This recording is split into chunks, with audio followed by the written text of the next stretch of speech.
Isa lang yung clean na low carb dito. Cafe Americano without sugar. Kumakain ng inflammatory food. Coffee jelly. Bawal nga to sa kanya. Hindi pa siya ganun ka, Hindi pa siya ganun ka rin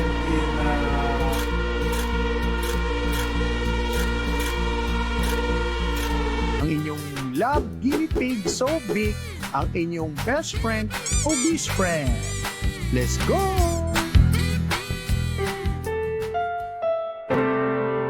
Ang susunod na programa ay Rated LC. May maaaring temang di angkop para sa mga high-carber na manonood. Patnubay at gabay ng LC coaches, doctors at dietitian ng kailangan. Magandang araw sa inyong lahat. Ako po ang inyong obese friend at eto, lumabas na naman kami ng aking family. Eto, dito kami sa Starbucks Magallanes. Tignan nyo naman ang mga pagkain na ino-offer ng Starbucks. Ang sasarap, di ba? Kaso, nagpa-practice tayo ng low carb. Hindi pwede sa atin yung mga yan. Dahil yung mga pagkain na yan, tawag natin dyan ay mga ultra-processed food. Nagpa-practice tayo ng low carb, malamang hindi natin yan pwedeng kainin. Ayan o, dami, sasarap po. Ito, paborito ko yan o. Yung mga nandyan. coffee jelly sa French toast daw dyan. Iba't iba, no? Iba't ibang klaseng pastries. Meron mga waffle. Favorite ko dyan yung dati na nung high carb pa ako. Paborito ko dyan yung blueberry cheesecake namin ng wife ko.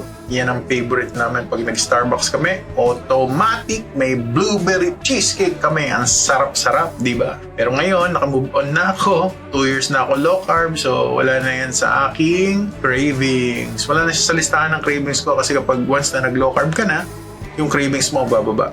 At ayan, umu-order yung isa, si Lola. Umu-order siya ng inflammatory coffee. Bakit inflammatory? May carbs. Umorder siya ng latte.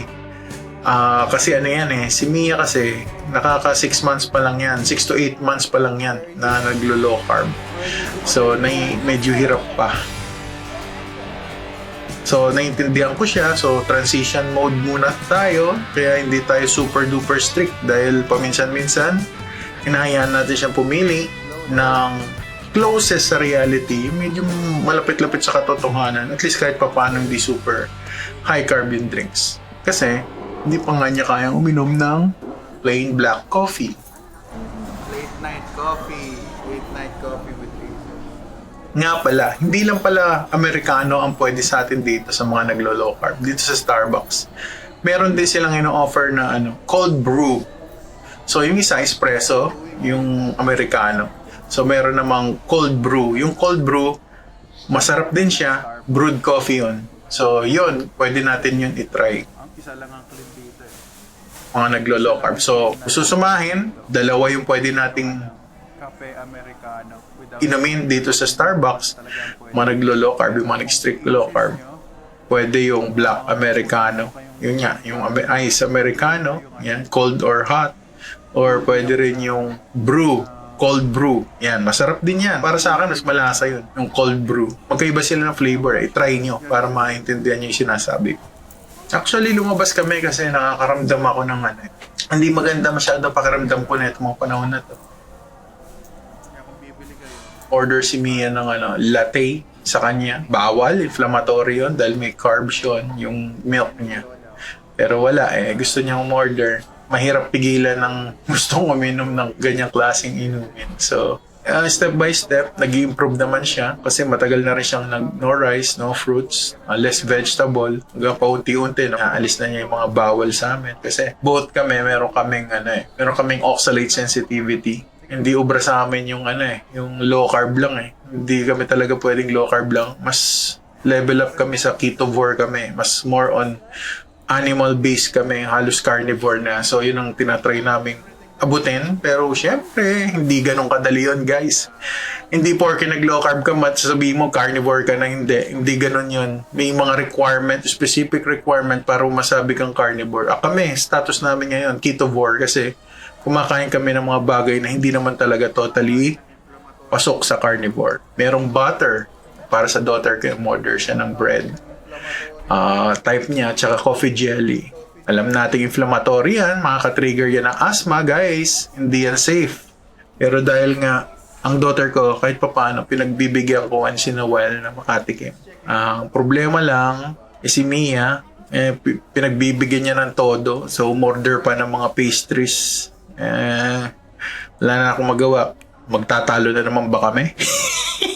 Lagi na lang kami nagtatalo. So, pagbigyan mo na paminsan-minsan. Since bata pa naman yan, may space pa siya para mag-adjust yung katawan niya. So, para hindi rin, para sa akin personally, para hindi naman masabi ma-deprive sa mga bagay na kung ano man merong ino-offer tong mundong to. Paminsan-minsan pinapatikim ko. Pero, mostly, tinatry namin maging clean.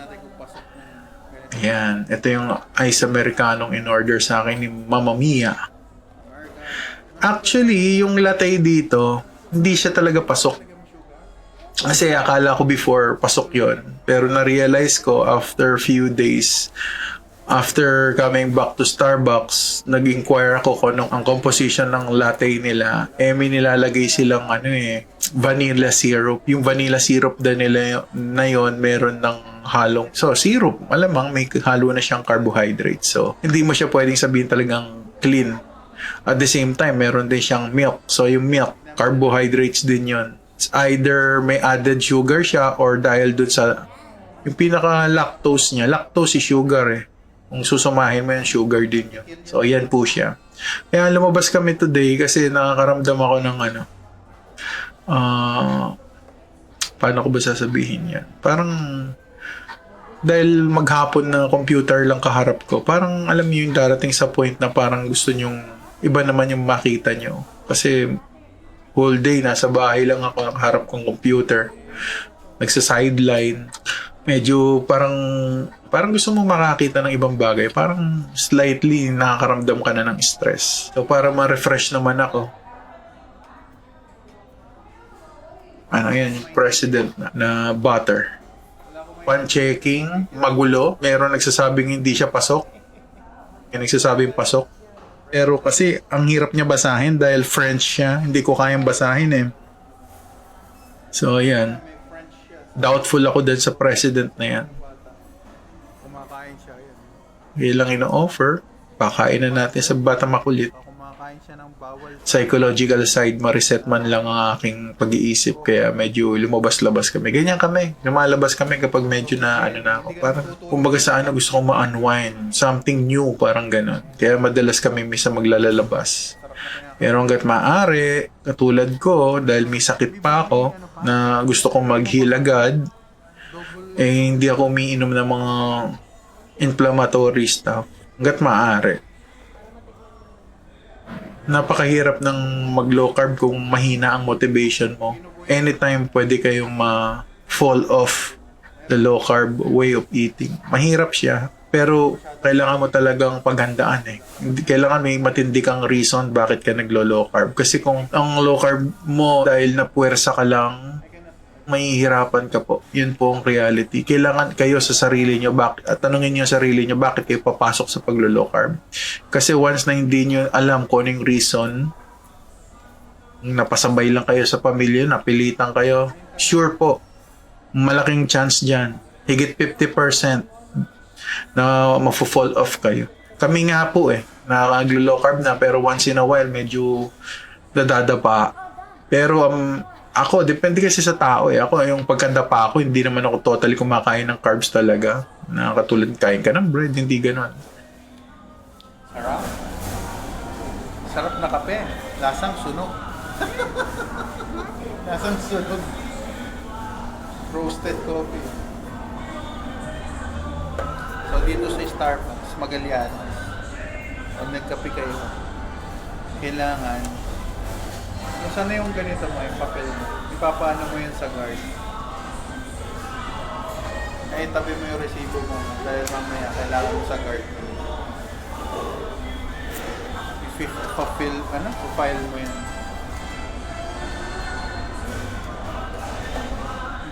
Ang mga dapa ko normally, yun nga, yung mga soup na minsan may halo na something, di natin alam, inflammatory oil, mga ganun.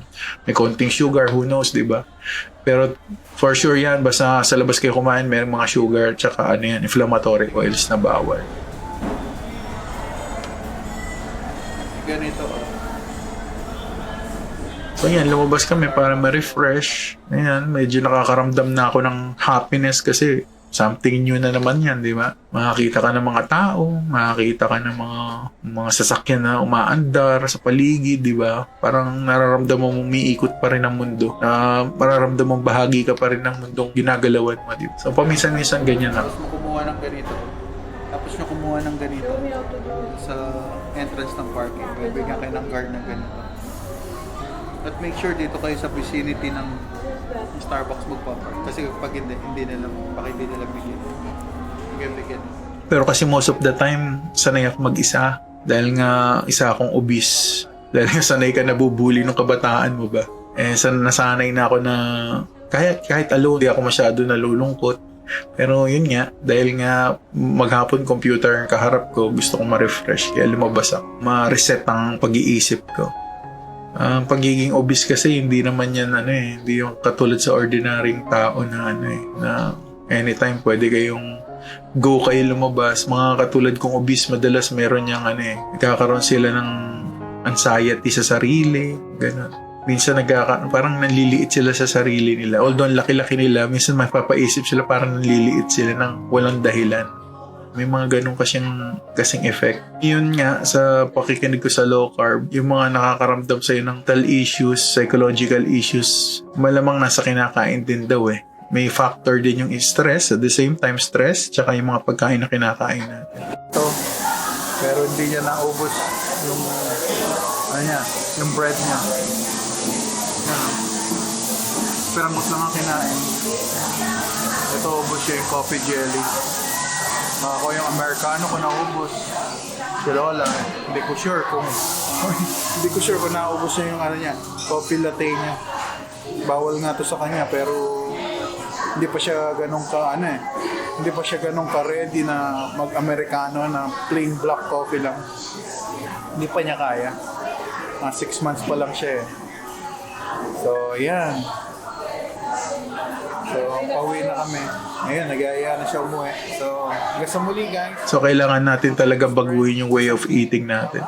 Kasi nga, sabi nga nila, ang carbohydrates is unessential. Hindi siya kailangan talaga So, ngayon, pag na-load na yung sarili mo ng carbs, kung ano-ano na yung nararamdaman mong hindi maganda, lalo na nagka-crush na yung sugar mo sa dugo. Ganun po siya. Napakahirap po pag kaya iniiwasan natin tumikim ng carbs kasi once na nakatikim ka at naging happy na naman ang iyong kaisipan dahil nakatikim ka ng carbs, parang talagang addiction. Pag nakatikim ka na, hahanap-hanapin mo, ganun siya. Kaya napakahirap. Kaya hanggat maaari, try nyo mag-clean kasi kapag clean kayo, hindi kayo mahihirapan, mas madali ang lahat. Katulad ko, kahit papano, pagdating sa carbs, clean ako. Sumasablay lang ako sa inflammatory oils kadalasan. Mga halo-halo na nandun sa soup na hindi natin alam. Lalo na sa shabu-shabu. Pero soon, may papakita kaming technique. Pag nag-shabu-shabu kayo, anong gagawin nyo para hindi kayo fall off the low carb way of eating. Ayan. Na-reset na yung aking kaisipan. Pwede na naman akong sumabak sa panibagong araw at maging productive na naman tayo sa mga susunod na araw. Ganyan lang naman ako. Paminsan-minsan gusto ko, nare-reset ako, lumalabas ako, na-unwind ako. Hindi ko naman kailangan mag-party sa labas para ma-reset ko yung aking kaisipan. Basta may makita lang ang mga tao. Nakita ko lang yung langit. May mga sasakyan na umaandar. Maalala ko lang yung bata pa ako, tumatambay ako sa labas ng bahay namin. Ganun lang. Happy na ako niyan. At eto, pauwi na kami. Iba ko siya binubusti mo. Hawakan mo naman sa loob na. Hanggang sa susunod mga ka-obese friend, I'm your love guinea pig, so big, ang inyong best friend, obese friend. Bye-bye! See ya! Hello sa inyo! Ako po si Martin. To describe myself, o baka magulat ka, I'm 6'2" in height. I weigh roughly around 400 pounds. Sekreto lang natin. Roughly kasi di ako kayang sukatin ng ordinary weighing scale. Sabi nila, funny daw ako. O funny walain lang. Ang totoo niyan, bisyo ko talaga tumawa at maging masaya. At syempre, bisyo ko rin kumain. Meron ba ako katulad dyan sa lugar ninyo? Dahil sa mga maling pagkain at labis na bisyo, naabot ko with flying colors ang metabolic disorder na tinatawag. Meron akong PhD dyan. Problematic, healthy diet. Yung akala nating healthy, hindi pala. 2022, ako po ay kabilang sa 38.6% of adults na obese sa Pilipinas ayon kay Best Friend Google. Siyempre, habang nagkakaedad tayo, hindi tayo pauhuli. Dapat meron tayong maintenance.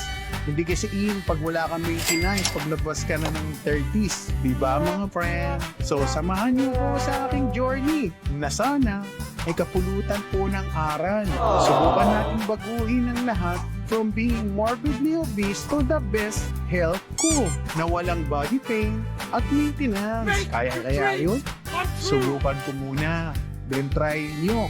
Baka umubradi sa inyo, di ba? Ang inyong love guinea pig so big, ang inyong best friend, obese friend. Let's go!